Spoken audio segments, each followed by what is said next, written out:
The matter of privatization. On privatization. What is the state of the law right now? On privatization, Parliament still has to approve the privatization program. And that was a bone of contention. At what point? At what stage? The moment the minister identifies that these are the entities we need to privatize, they must bring that privatization program to Parliament for approval. Okay. The way it looks is that Parliament will approve whatever looks like it's coming from the executive. That's what it looks like. Well, and across board. Looks are deceiving. Absolutely, but it is important. It is important that you either say, this is the way in which we will go, that the representation arm of Parliament here, looking at what is best for the people. They're the ones that took you to Parliament. We can't run away from that. That will be actually upheld above anything else. Let me give you a classic case example. And I'm here to dig out because this is information that circulated in the media a lot last week and every other media station was on it. Oh, we are selling KICC. Please don't sell KICC. Yeah. And pipeline. And KPA. And KPA, I don't know, and who. Kenya Seed. If you look at the Privatization Act, it gives you various avenues of privatizing institutions. For instance, and I used this example somewhere else last week, I said for KICC, government spent a few billion shillings to refurbish KICC for the climate change summit. Yep. Was it this year? It was this year. It was this year. Early this year. A lot has gone on cities. Early this year. It wasn't early this year. Sometime this year. Yeah. It tells you how my life is. It was in the second half of this year. It tells you how my life is. You lose sense of time. Yeah. And the billions that were put in. I remember I accompanied the president one night at about 11 p.m. to inspect the works that were going on. And we were there to about midnight. It was about a week before the summit. And I told the president, Your Excellency, one of the problems you'll have with this building after this summit is maintaining this building in the state that the military has left it. And I am also of the view that we are underutilizing a huge resource that we have right in CBD. I was involved in the purchase of this place from Lima Limited when I worked with the Standard Group. It never made sense to many people when the management wanted to move from INM in CBD to come to Mombasa Road. People were moving out of CBD. Today with the expressway, people are getting back to CBD. Look at how many hotels have closed around the CBD, Hilton, Intercont and all that. Look at the situation of the conference facilities in Kigali, for instance. Compare that to Kenya. KICC was a premier conferencing center in Africa. Where does it rank today? What if I got a strategic investor, maybe a hotel, chain of hotels group, who would come and run KICC probably as a hotel and conferencing facility and pays rent to government? That is a form of privatization, but you have not sold the building. And you will derive more resources into the economy for the benefit of the Kenyan people rather than leaving KICC. Who is KICC's tenants today? Who are the KICC tenants? I think close to 70% is Parliament. How much do they pay? I'll tell you, peanuts. How much more would you get? Case example of the sugar sector. The communities in Western Kenya and parts of Nyanza where they grow sugar, they are telling you, don't sell our factories. Don't sell our land. This is our ancestral land. Government listens. And you tell them, fine, instead of selling, lease the factory to somebody who has a capital that they can come in, inject into that capital, modernize the production machinery in that factory, be able to support the outgrower community around the factory, be able to buy sugar at better prices, sugar cane at better prices, get more value to the economy. That is a form of leasing. Therefore, I just want to disabuse the notion that when you talk privatization, you're talking about an outright sale. You could have an IPO where Kenyans are given the option to buy into some of these companies. Like we did with KCC, for instance. Yeah, like we did with Kengen, like we did with Safaricom.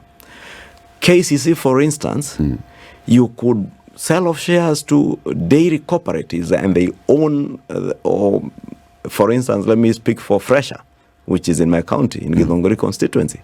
Fresher could come in as a strategic investor Into in new KCC and derive greater value for the farmer, milk farmer, not just in Githongori where Fresher is domiciled, but also milk farmers in Kikuyu, in Kwale, in Kinangop, and also give me and you better benefits and better value for our shilling by giving us milk that is cheaper in our supermarket. True. Therefore, There please. are many options of this. When the government releases a list, should it release a list with the preferred options that it's taking? At what point then shall option A be preferred for this particular entity against fact, option Latiff, B? And at what point shall the people's representatives then chime in? And the people's representative will come to us. Let me say this, and I'll say this with the benefit of not having facts at hand. Yeah. And I've been hoping, and now that you even remind me, I'll ask the chairman of the finance committee to engage the national treasurer on that particular aspect. Somebody told me, and I'll not name who, the list that's circulating It's fake. is not fake. Oh, It's not fake. phew. The list that's circulating is a list that was generated, I think, during the Kibaki time, when that discussion was also there.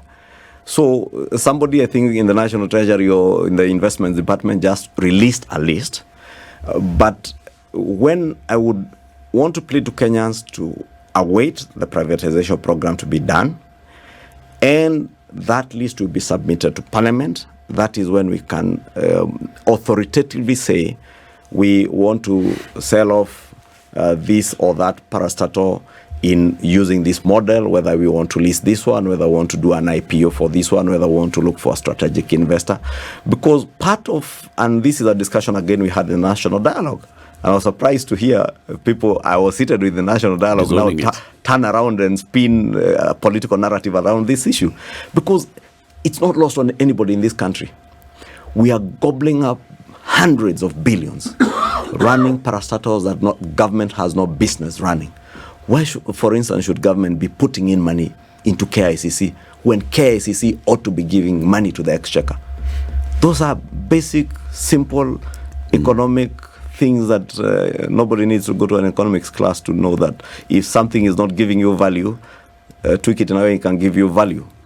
Mheshimiwa, we understand that, of course, you have a meeting to attend. There's a sitting in Parliament. Yes. That begins at 9:30. So final question. Let us come into the National Dialogue conversation. You released the report after many sittings, back and forth, saying let's even suspend the sittings and go and talk to our principals and come back and speak with one voice. You release a report and then the voices are different. Did you, in the final moments of preparing your report, speak with one voice, with all members of your dialogue team, with all your advisors in the technical committee? We did.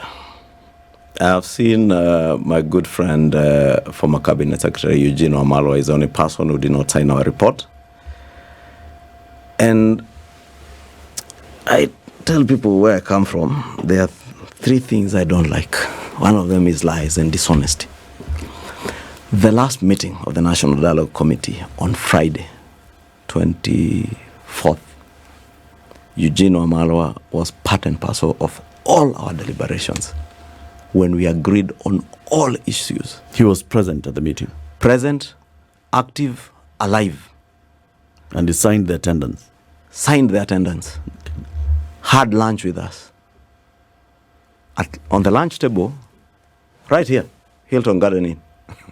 He told us, gentlemen, I have a flight to catch. I'm going to Kinshasa. Since we've agreed on everything, if I'm able to come back tomorrow, because we had said we will now give the technical team and the secretary time to finalize the report, then we come back on Saturday for the launch of the report. Their team was going to brief their principals that evening.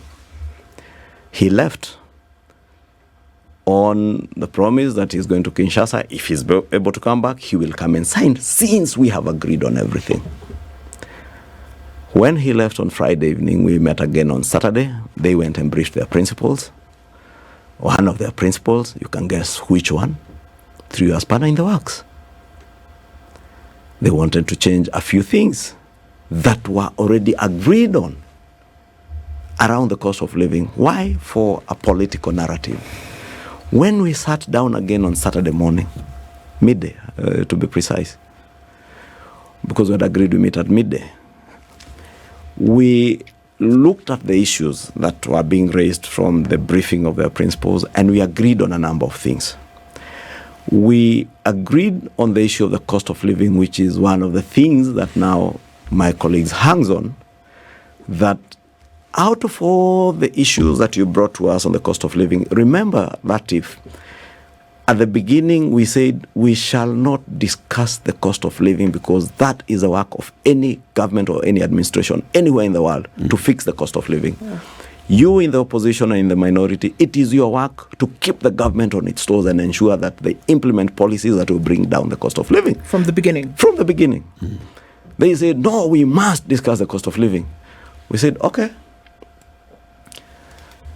And mind you, in our team, we never needed to consult the president. And he told us in no uncertain terms, never step in here to consult me. You are leaders, make decisions for your country, in the best interest of the country. We never, ever went back to the president to consult him on any issue. We would retreat, we would consult our colleagues, what do you think? We would make a decision. So we said, well, why fight over an agenda? The bigger picture is what is in the best interest of the country. The president has told us, make decisions as leaders. So we made a decision. Let's not fight over an agenda. We had 5 agenda items, bring all the 10 agenda items. That's how we settled on even discussing the cost of living. In the last minute, they wanted to revert to our original position. We told them, but hey, gentlemen and ladies, you came with proposals. We agreed to many of them. We enhanced, for instance, I can tell you on some expenditure cuts, they were proposing 30% cuts. We would tell them, no, we want 100% cut on this one. Then we agree, no, let's do 50%. Together. 2 items we disagreed. And we said, fine, gentlemen and ladies, we have disagreed in principle on 2 issues. Reduction of VAT on fuel, scrapping of the housing levy. These 2 matters are subject to litigation in court. Let us leave it to the courts to decide. And you will state your position in the report, and it is there in the report as emphatically as you can. We will put our rebuttal and our reasoning on why it is not feasible to do what you are asking in the report. We had very many divergent views, and that's why we said from the beginning, we will agree on everything, or we could disagree on some issues, but that is no reason for anybody in this country to fight. We must rise above our parochial political interests and do what is in the best interest of the country. And I must thank all the members of the National Dialogue Committee because they rose to the occasion, together with my co-chair, Vice President Kalonzo Musyoka. I must thank the appointing authorities, the former Prime Minister Raila Odinga and President William Ruto, because they really have allowed us, many of us even being much younger leaders than them, to grow into leadership and to steer a process that will make things better in this country. However, that we will not have to fight on everything that we disagree on. The leadership of Azimio, led by Raila Odinga, then came out with a statement and said, throughout these talks, you on the government side kept shifting goalposts, placing stumbling blocks, left, right, and center to all their proposals, majority of their proposals, especially those that touched on the ordinary mwananchi, the cost of living. Let me ask you. It says many of these proposals that they were bringing to the table, you'd shoot them down and say it's your responsibility as government, this and the other. And others that you agreed on are just clear to anybody who was just read English that they require a referendum. For example, saying that you need an office of a leader of opposition. That's just changing the structure of the executive. By the way, to correct you, Latiff, it's their proposal to get into a referendum. Our proposal is that we can do this through the parliamentary process. That is one of the points of divergence, and that's why we say we don't need to fight. You have a different view, we have a different view. We all agree on the need probably for creating those positions. The route is the point of divergence. On the cost of living, I would challenge anybody in Azimio, and maybe, I don't know if you're putting words in their mouth, because when I listened to what the former Prime Minister said in their press conference, they said, and I remember even retweeting what was reported that he had said, that it is a good start, but it's unfinished work, which is a fact. It's a good start. And I retweeted that and I said, former Prime Minister, every good journey begins with a good start. At least now we are not talking about people fighting in the streets because we disagree in principle on certain issues. There were no goalposts shifted. If anything, the Kenya Kwanza side, we submitted ourselves wholly into the process, that even the things we felt initially that we need not discuss with them, we agreed to have them on the table for a discussion, like the cost of living. We had very intransigent positions on some issues. I can tell you, for instance, I was of view personally that a state capture commission is a top priority for this country, so that even as we move forward, we don't lose sight of where we are coming from, to inform our future, so that in future no other leader in this country takes advantage of their position in leadership, using state capture to influence government policy for private gain, either for them as a person or their families or family businesses. I was I had a very intransigent position on that. I had a very firm position, and our team had a very firm position on the August 15th Bomas debacle, what happened in Bomas. But we see, in the greater interest of the country, we disagree here among us, the 10 of us. Let us leave it to the appointing authorities to make a determination on whether it is feasible to have a state capture commission to look at all those things. Therefore, on the cost of living, I have told you there are only two issues that you disagreed on. VAT on fuel, with very good reasons for us, and the scrapping of the housing levy. And I can tell you, for instance, right here behind you, Mukuru, there are about 56,000 people working there in the projects that are going on there between here, I think, and Machakos. If you are to scrap that levy, you told them, you are telling us, scrap the housing levy, reintroduce kazi kwa vijana. It was called kazi kwa vijana, vijana mtaani, or mtaani kazi, something. All of the above. Kazi mtaani. Hizo zote. Yeah. And I told them, when COVID hit us in 2019, I was the chairman of the Budget and Appropriations Committee. We had support from the World Bank, for instance, in some of those measures on kazi mtaani. We don't have that kind of support today. It was a short-term thing to help people midwife through COVID. Now, without resources, you are telling us, do away with a program that is likely to employ in the next 2 years 300,000 Kenyans, and have a short-term stopgap measure that we will bring back 70,000 people who are employed earning a stipend at the end of the week. And we are telling you, over the next so many years, if you roll out housing programs, you will directly employ in the next 2 years 300,000 Kenyans directly in the construction sites. Indirectly, look at the value chains: production of cement, production of steel, production of timber products, production of furniture for those houses. Those value chains will spur more job opportunities across the manufacturing sector and help raise our manufacturing sector to a level better than it is today. Mheshimiwa, why do you have to come to the show to explain this thing which makes so much sense? Why doesn't government explain this thing more often? Because it is the president makes a statement, quiet. PS, Department of Housing comes, makes two statements, meaning he was here twice, quiet. You come here, you eloquently explain the position, makes perfect sense. But in between, it is empty. Quiet. So we make up our mind and decide what it is that is happening. In between, we are consuming magazeti. It is you have a true. problem with This is what which is true, and I agree with you. Let me just make a concession. Let me quote what Yes. the Honorable Raila Odinga said on this particular matter, and I'm just going to read it verbatim.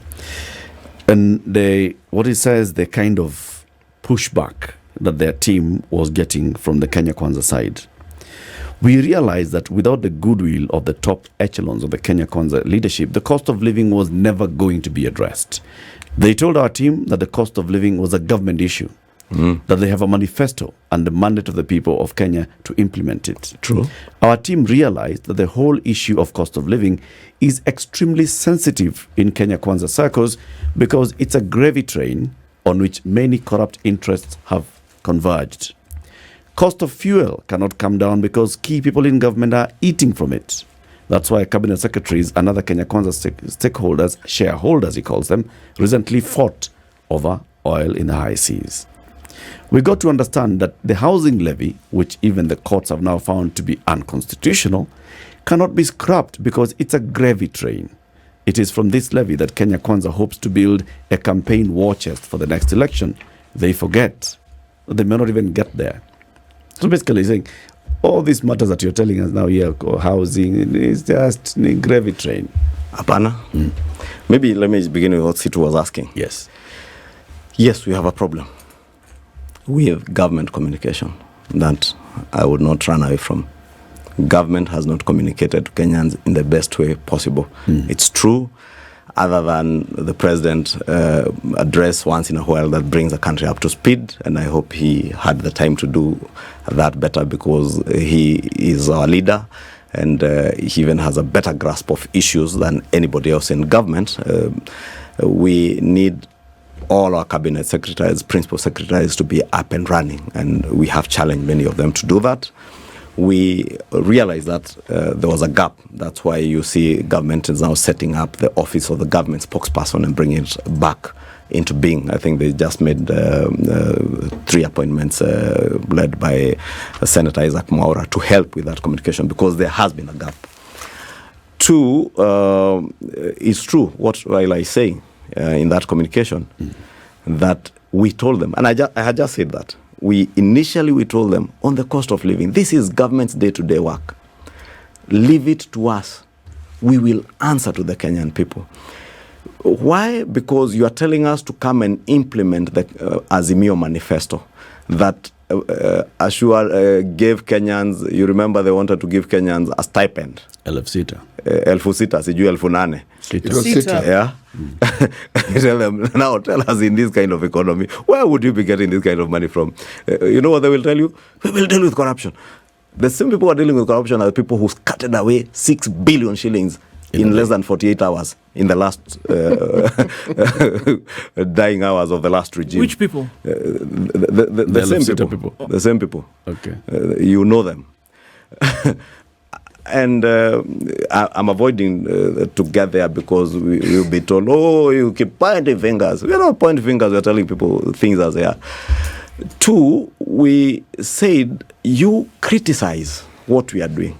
You believe in consumer subsidies. You want us to subsidize unga. You want us to subsidize fuel. We shall not.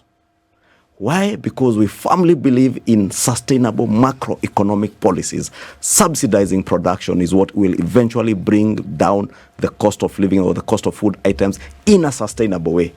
Subsidizing consumption is short-term, like you promised Kenyans 100 shillings packet of unga in 2 months to hoodwink them to vote for you.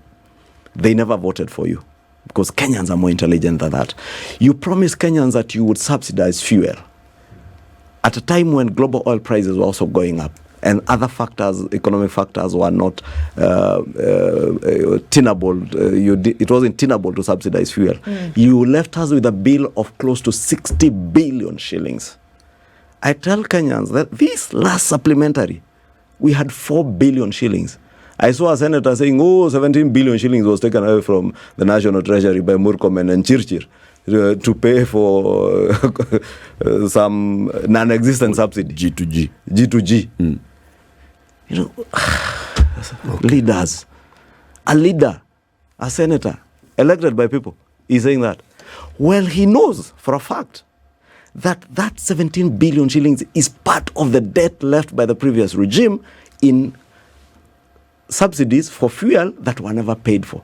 This last budget, we just paid off the second last tranche of 4 billion shillings owed to oil marketers from then. So we tell you, Azimio, brothers, your policies are not good for the economy. This is what sunk our economy to where it is. Pause. Let us fix the economy in the best way we know. If we fail, kiboko iko ya Mkenya wa kawaida. Allow me, because you have read what Raila said, to read for you what we said on the cost of living. Kenya Kwanza disagreed with Azimio on the real causes to the high cost of living, as submitted by economic experts and other stakeholders who appeared before the committee, e.g. KIPRA, SID, and the National Treasury. There are many factors contributing to the current high cost of living. These include the COVID-19 pandemic and its attendant disruptions to global supply chain, slow global economic recovery from the COVID-19 pandemic, the disruptive effects of the wars in Ukraine and Palestine and other places, including Sudan, grave economic missteps on macroeconomic policy in the 5 years preceding the 2022 general elections, past state capture of the economy, and general economic mismanagement in the 5 years preceding the 2022 general election. Further, the Kenya Kwanza team was of the view that the expensive consumption subsidies in the last 2 months preceding the 2022 general election were costly and fatal to a fledgling economy like Kenya's that was still struggling to recover from COVID-19. The Kenya Kwanza team agreed with economic experts from the National Treasury, SID, and other stakeholders who submitted to the committee that what the economy needs is proper long-term sustainable macroeconomic policies. Relevant long-term sustainable macroeconomic policies include, but are not limited to, massive targeted, deliberate investment in infrastructure projects like housing, which will create wealth, create jobs, and spur sustainable growth in the manufacturing sector. Investments in production subsidies that will ensure sustainable agricultural production, investment in agro-processing, which will guarantee food security, job creation, and lower the cost of living sustainably. Specifically, the Kenya Kwanza team loathed the knee-jerk, quick fix, politically expedient half measures.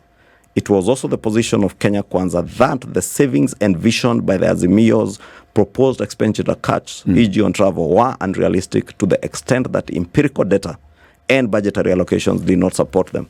I'll tell you, for instance, I was saying, Sijui, cut this, you will save 200 billion shillings. When you go to the budget books in government, there is not 200 billion shillings that you would save. On the cost of fuel, it was the position of the Kenya Kwanza team that the reduction of VAT on fuel by 8% would significantly alter the macroeconomic framework, sink the country into more onerous public debt, and negate economic recovery. This would be tantamount to shooting ourselves on the same foot we want to walk on. On the housing levy, the Kenya Kwanza team was of the view that this program is a critical infrastructural investment in the economy to create hundreds of thousands of jobs. Abandoning the housing agenda would immediately render close to 300,000 Kenyans jobless, negate growth in the manufacturing sector, and consequently reverse any meaningful economic recovery. It was thus the position of the Kenya Kwanza team, supported by economic experts from the National Treasury, SID, and other stakeholders that appeared before the committee, that massive infrastructure investments like housing will help the economy recover. Kenya Kwanza was therefore of the view that the housing agenda ought to continue and must never be abandoned. On entrenchment of state officers, So you deny that this is a gravy train? It is not a gravy train. I want to assure you, Latiff, and the Kenyan people, this economy will recover. And on that path to recovery, it's not going to be easy. And we knew from the word go, it was never going to be easy. Give us time. Allow us the space to implement what we promised you. When the president said that manifestos are not pieces of paper, ama gazeti ya kusoma na kuweka chini, he meant business on it. Everything that this government is doing is in line with our manifesto, including that housing levy. By the way, Latiff, the housing levy, our proposal in our manifesto was at 3%. Because of the noise that came with it, we listened to Kenyans through public participation. We brought it down to 1.5%. And now, that was in the Azimio manifesto. And now, Mheshimiwa, the executive is collecting the housing levy without regulations to govern the housing levy. Do you want us to engage on matters sub judice? Those are the issues that are in court. The court has pronounced itself. This is a matter of your oversight. Are you convinced, as Parliament, that the executive is following the law in collecting the housing levy, as Parliament? Yes. Why? Because when it was changed into a tax, that levy is a tax. Remember initially, and why it was called the levy, although the courts now have told you there is no difference between a levy and a tax. But this is an outright tax. But the initial proposition of 3% was to come in the form of a levy that would have been supported by such regulations as you speak. Through the public participation, it became unfeasible to have 3% to begin with. And that was tweaked and now became the tax that is on your payroll, 1.5% of your gross pay. I disagree in certain aspects because that would not be sub judice even for me to say this. The court has pronounced itself on the tax and said it is unfair because you are levying a tax on certain sectors of the people and not all, just the employed people. Yeah. And I was asking, I wish I was a lawyer, I would have gone to that court and asked that judge. So you have told us this tax is unfair because it is being levied on only the salaried people. Pay as you earn is also levied on salaried people. Is it also unfair? Is it unconstitutional? Mheshimiwa, but matters in court. Is it a tax or is it a levy? It's a tax. It is a tax. It's a tax. Not a levy. Tax. Yeah. It's not a tax. So this and the money court has goes, even told you don't even try to reclassify it. So it goes into the same kitty as the pay as you earn as other taxes. No. It's How not going. then do you differentiate between the housing tax that goes into housing and the housing tax that pays because salaries? is targeted is to go into a fund, and you will see. I think today there should be some action based on what the court said, because again, Parliament does its work in legislation, and you leave it to the courts to interpret the law as passed by Parliament. Where the courts find that Parliament may have faltered or should have enacted a law, they have now pointed out that there ought to have been a law for this fund, and we are already publishing a bill to that extent. That's what we're saying, Mheshimiwa. I mean, wasn't it obvious? No, it wasn't obvious. If you wanted this obvious. money to come from this particular tax to enter here, but then it's earmarked or ring-fenced into something. We are doing the same with the health fund. We just passed a bill, a law in Parliament that ring-fences money that's collected at a hospital to stay there. And somebody is already in court, even before the regulations are done. Okay. But at least you see, there was a pre-regulation so that you know what it was guiding it. You're saying collect this even money. the housing levy, there were to be regulations, by the way. That's a question. When it was a levy, then when it was changed into a tax, legal opinion differs, and that's why you leave it to the courts to interpret. Okay. There are those who felt that you don't need now to do anything beyond what you have done. The courts have interpreted the law and said you need to have a fund, an act of Parliament creating the fund separate. Government is doing that in compliance with what the court has said. Okay. And I am certain, and I sit in a position I can tell you government has worked on a bill that is coming to Parliament. Hopefully, before we go on recess, we should be able to have it. The state capture bill is now 9:30. State capture bill is before Parliament. Are you bringing a bill that will open up the debt register and audit the debt? You've talked about this massive debt that was borrowed, with money that went, it was misused, it was underused, it was underutilized. We don't know where the money went. Are you going to open that up so we can then see who borrowed what? Where did it go? Mambo ya gazeti. Who said the state capture bill is before Parliament? No, you've said that you're bringing it. Eric, you know you're talking about state capture. I went ahead. Oh yeah, so we preempted the next move. City is selling fear to you. No. Me, I'm seeing. Me, I'm still stuck. I have said, Latiff. Yes.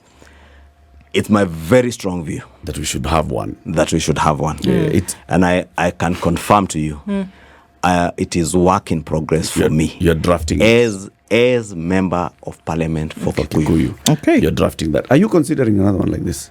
I mean, you sat in budget. You saw how these guys, you even asked questions. So I think you'd be the best person to also come up with a bill that says, we are paying 2 billion shillings next year.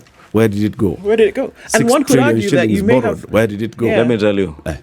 I told you, go read all my budget reports. Yes. There was a constant clause in every budget report.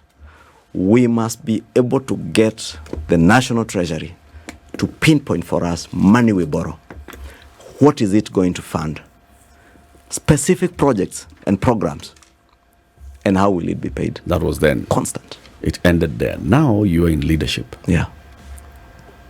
Will you do it? Will you actualize it? Even now.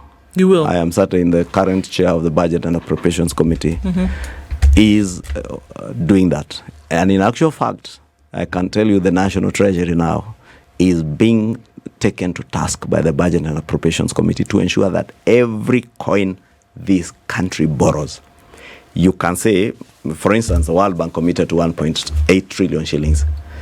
Let's not be told it is coming into budget support undefined. We want to know, if you take 600 billion shillings, 100 billion shillings is going to pay road contractors for road A, B, C, D. 100 billion is coming to build schools 1, 2, 3, build hospitals here. That's going into the future. Should we look at what we have now? Our current debt burden of 10 trillion shillings. Should we look and say we should the value for that money? We should. When very reason I am working on the state capture bill. Okay. To do what? Not because that's the misnomer many people have.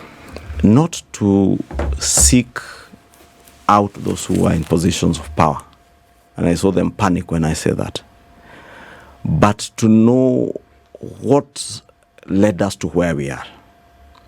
And how do we in future avoid getting to the situation that we are in? South Africa did it.